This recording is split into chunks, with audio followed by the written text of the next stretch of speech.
めちゃくちゃドすっぴんで申し訳ないんですけど、いただいたルルルンを使いたいと思います。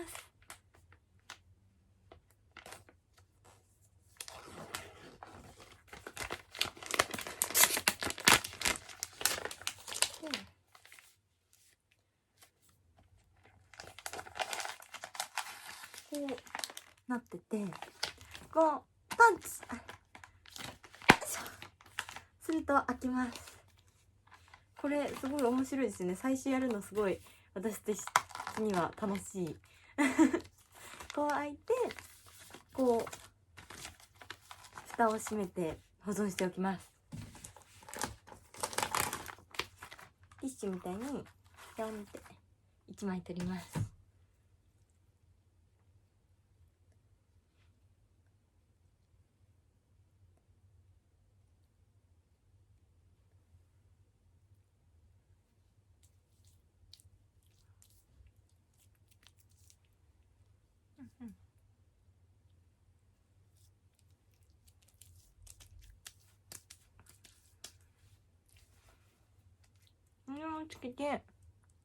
これをつけてドライヤーをしていきます。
けどまあこんなもんで、